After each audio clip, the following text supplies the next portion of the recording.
So I took it over to the frame shop and had him look at it. And he comes out and looks at it. And then he goes back in and gets his measuring tape. And he measures the distance from the front of the tire to in between the tires from the on the front side of the tire and on the back side of the tire.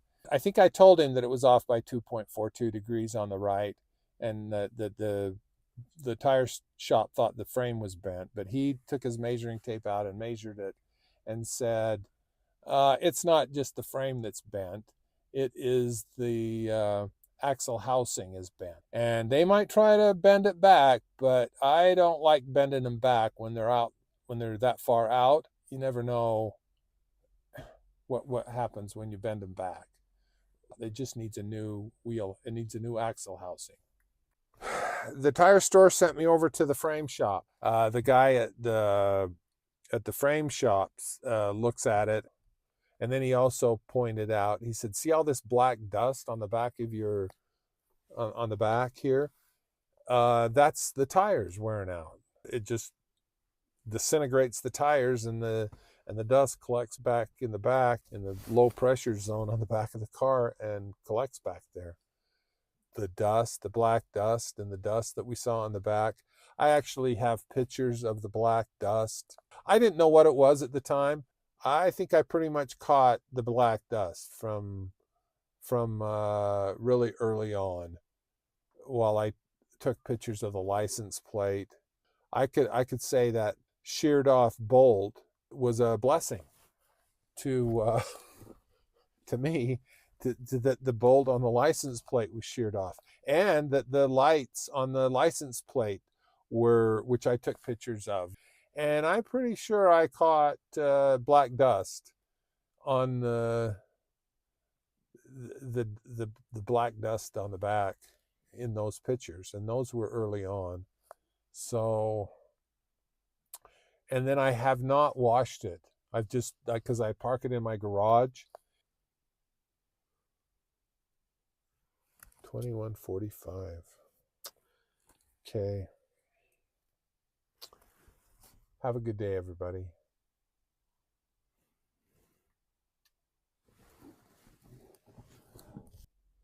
So he told me to take it back to where I bought it and get them to fix it.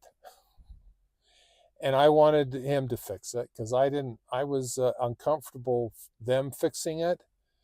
And he did seem irritated at me that I was not going to get them to pay to fix it. So I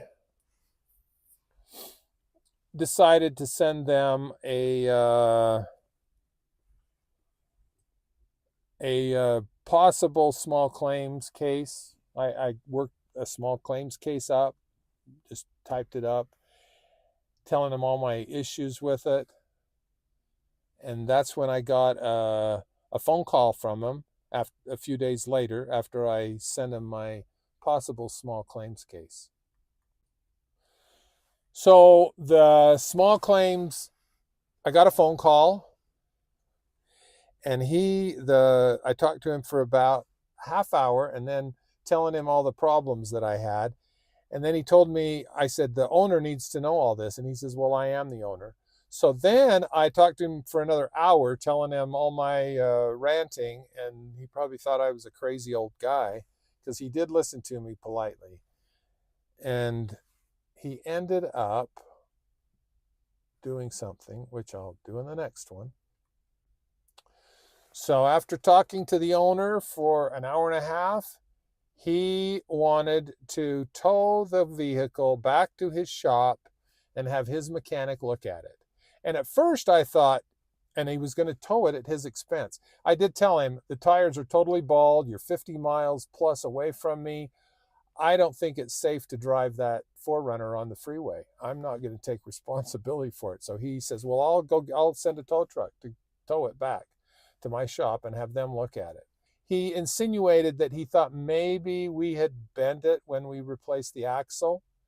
I don't know 100. I didn't know at the time 100%. I can pretty much say 1,000% we did not bend that when we replaced the axle.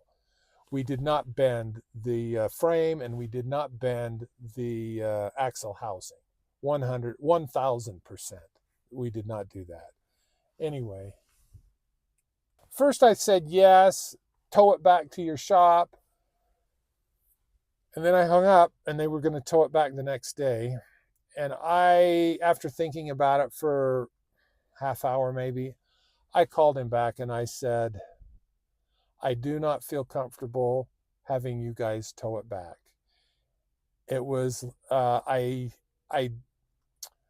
didn't want his mechanic, who may be the one that fixed it or maybe the one that inspected it.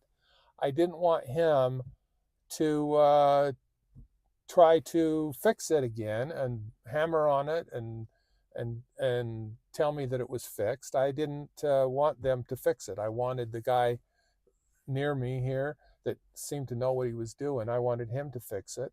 And I didn't want to send it back to the kitchen and have the cooks look at it again, because I don't know what they were going to do with it in the kitchen. So I didn't want to send this vehicle back to the mechanic and have him have control over it without me there. So I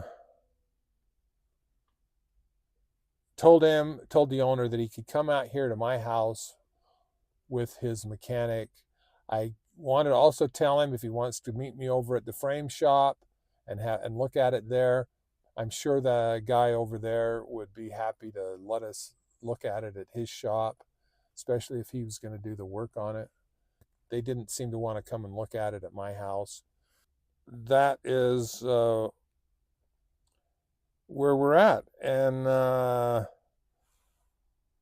I sat on it for about 2 weeks trying to decide what to do, and I finally just decided to go ahead and modify my small claims case and just tell them that I wanted what I wanted, which was I wanted it fixed, and I wanted some of the body work done that I thought should have been fixed, which it should have been.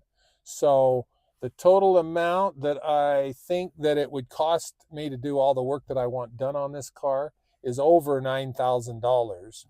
And I'm going to ask them, in my small claims, I'm going to ask them for $7,150. And we'll see what happens. And maybe I'll have to do some more cases. Right now, the small claims case has been served. I filed it on Monday.